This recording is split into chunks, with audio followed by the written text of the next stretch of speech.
بالأمانة يعني هاي الورقة اللي أعطيتوني إياها لوصلها للأخ سيادة العميد أحمد رحال والأستاذ جورج صبرا. هاي الورقة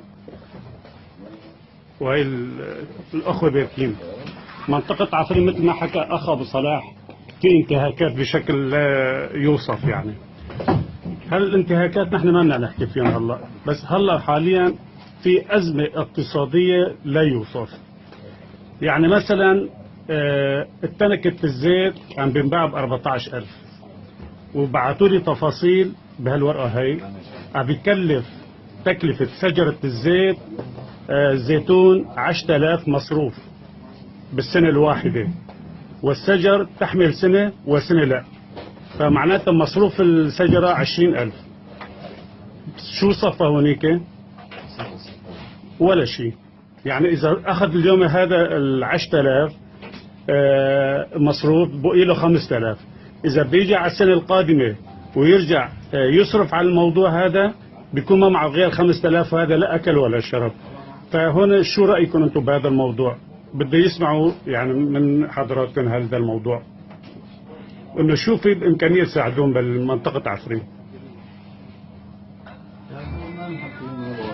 لا معلش حسب نكون واقعيين. نحن نعم. كأفراد يعني صعب ألم عفرين وما يجري فيها واضح، ومفترض الحملات اللي جرت مؤخرا من أجل ردع اللصوص والمتجاوزين والعصابات اللي عم تعيش فسادا بكل المنطقة المحررة هذا مطلوب، ونؤمل أنه توصل لنتائج طيبة. لكن على هذا المستوى الاقتصادي الحقيقة اللي لازم يجاوب عنه الناس المعنيين بالحكومة المؤقتة أو بالائتلاف، لأن هي المؤسسات الموجودة هناك على الأرض واللي عم تتلقى الدعم وفيها تقوم بأداء هذا الواجب. وخاصة أن المشكلة هنا ما لها فردية، هي مشكلة نعم. مجتمع. نعم. مشكلة منطقة كاملة. نعم. في عفرين. نعم. مطلوب منا أن نحملها جميعا. يعني حكينا نوعد أنه نحملها لنحطها أمام المعنيين في الموضوع، لكن المعنيين بصراحة هم بالحكومة المؤقتة وبالائتلاف، وبشكل جزئي أيضا منظمات المجتمع المدني اللي بالداخل، لكن بهالوقت منظمات المجتمع المدني كاسر إيدها وعم تشحد عليها للأسف. شكرا استاذ.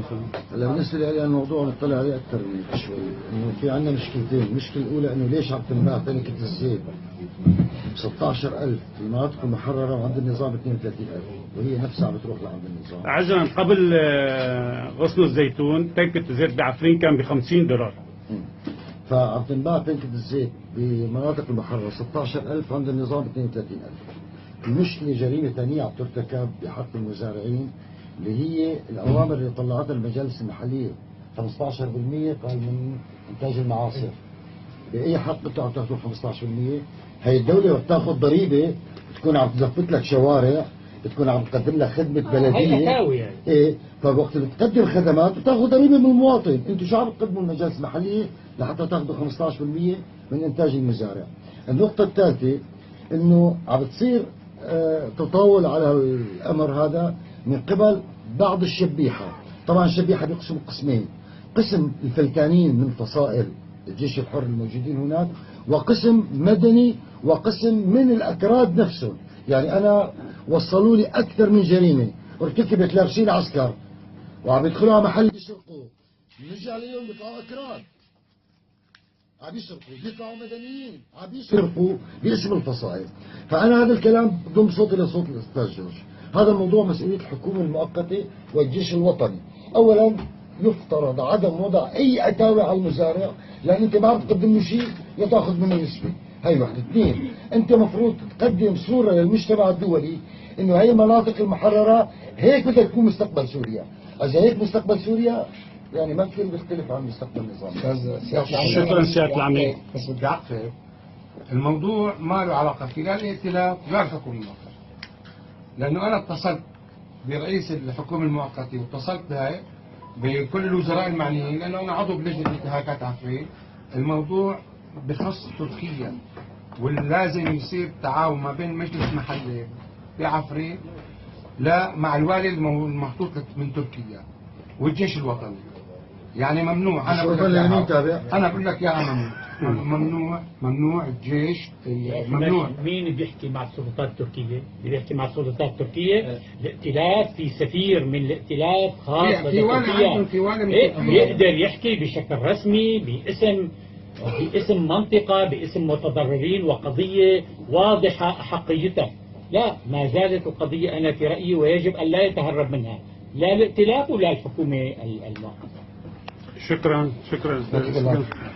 على كل حال أنا وصلت الرسالة للأخ أحمد أبو مصطفى، سيادة العميد أحمد رحال والأستاذ جورج صبرا، وهي رسالتكم معي. إن شاء الله أي شيء يصير معكم والأخ أكثر من هيك. إيه وهي الأمور تحسنت. حاجة بقى يعني حاجة تزنوا كثير. الأمور تحسنت 60%. إيه بس الاقتصاد والأخ أبو معتز إن شاء الله راح يتواصل معكم بشكل دائم. أخ معتز أبو رامز يعني، والله يعطيك العافية وسلم للكافة اللي بعثوا لي الرسالة هي. يعطيك العافية.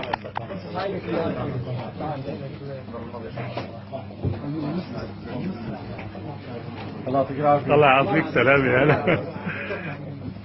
على فكرة أبو ديلير كان معي على الخط، أزاد عثمان. الموضوع هذا راح نصيره مع بعض. إيه متى